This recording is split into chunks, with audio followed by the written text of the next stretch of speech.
Mais que se passerait-il si je vous disais que tout ce qui pourrait apparaître dans ce livre sacré n'est pas inclus? Et s'il y avait des textes qui avaient été délibérément omis, des textes susceptibles de révolutionner notre vision du christianisme et de la foi? Aujourd'hui, nous allons approfondir ces mystères en explorant le deuxième livre de l'Apocalypse et d'autres textes historiques oubliés. Le Nouveau Testament, tel que nous le connaissons, est composé de 27 livres soigneusement sélectionnés au fil des siècles, mais de nombreux autres textes ont également revendiqué une place dans la Bible. Pourquoi? Pouvez-vous vous demander?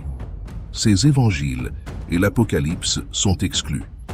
Qu'est-ce qu'ils disent si troublant que l'Église préfère les enterrer dans les sables du temps? Commençons ce voyage avec l'Évangile, dont beaucoup de gens n'ont jamais entendu parler, mais qui apporte des révélations sombres sur l'enfance de Jésus. L'Évangile de l'enfance de Jacques est l'un des textes les plus intéressants en dehors du Nouveau Testament, contrairement aux 4 évangiles canoniques. Cela nous amène à une période peu connue, celle de l'enfance de Jésus. Elle révèle des détails troublants et controversés, comme la naissance de Jésus dans une grotte loin des circonstances célestes que nous imaginons dans cet évangile. Il explore également la virginité éternelle de Marie et son importance pour les premiers chrétiens. Mais pourquoi a-t-il été supprimé? Peut-être à cause de ses représentations sombres, comme le massacre d'enfants à Bethléem. Cette histoire fait écho à l'histoire la plus terrifiante de l'Ancien Testament. Qu'est-ce que cet évangile nous cache d'autre? Pourquoi votre message est-il considéré comme si dangereux et controversé? Nous connaissons tous l'Apocalypse de Jean et sa prophétie de la fin du monde. Mais peu de gens savent qu'il existe une autre révélation attribuée à l'apôtre Pierre, ce passage mystérieux. Beaucoup considèrent cela comme aussi légitime que l'Apocalypse de Jean, qui décrit de façon choquante les terribles châtiments qui attendent les pécheurs en enfer. Imaginez un endroit où les blasphémateurs sont suspendus à la langue, les adultes adultères sont suspendus à leurs cheveux, et les infanticides sont jetés dans des fosses remplies de serpents venimeux. Mais pourquoi ces horribles spectacles sont-ils supprimés? Est-ce que l'Église craint que la vérité sur l'enfer soit intolérable pour les croyants? Ou y a-t-il quelque chose de plus sombre au travail? Mais ce n'est pas seulement les évangiles qui gardent des secrets. Les épîtres, les lettres écrites par les premiers dirigeants de l'Église, contiennent aussi des mystères qui remettent en question notre compréhension. Prenons par exemple la première épître de Clément, qui est presque incluse dans le Nouveau Testament. Cet article offre un regard rare sur les conflits internes de l'Église primitive, révélant les différends et les divisions qui menacent de détruire la foi dans l'enfance. Si les épîtres de Paul sont beaucoup plus nombreuses que ce que nous connaissons aujourd'hui, qu'en est-il de ces épîtres? L'une de ces lettres, probablement la première aux Corinthiens, a mystérieusement disparu.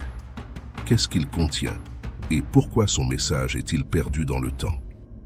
L'Évangile de Thomas est un autre texte qui soulève des questions troublantes. Contrairement aux autres évangiles, ce n'est pas un récit de la vie de Jésus, mais une collection de ses citations célèbres. Redécouvert en 1945, cet évangile suggère une sagesse ésotérique et mystique qui semble s'écarter du message traditionnel du Nouveau Testament. Jésus a-t-il vraiment dit ces mots? Et si c'était lui?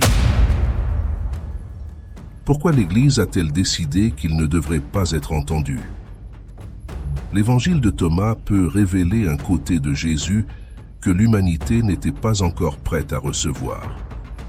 Parmi les textes perdus, on retrouve aussi le Prêtre d'Herma, une œuvre littéraire largement lue par les premiers chrétiens, avec ses visions et ses préceptes.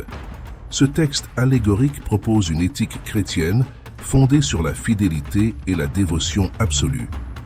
Alors pourquoi a-t-il été exclu? Votre message est-il considéré comme une hérésie par certains?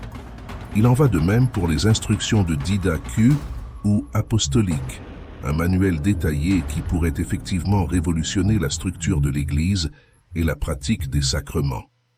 Que se passerait-il réellement si ces textes étaient canonisés? Comment l'histoire du christianisme pourrait-elle être différente? Ces textes oubliés, laissés dans l'ombre de l'histoire, nous amènent à nous interroger sur ce qui reste caché et pourquoi ces vérités sont cachées à l'humanité. Lorsque nous réfléchissons à ces questions, gardez à l'esprit que la connaissance que nous possédons n'est qu'une petite partie de la vérité totale.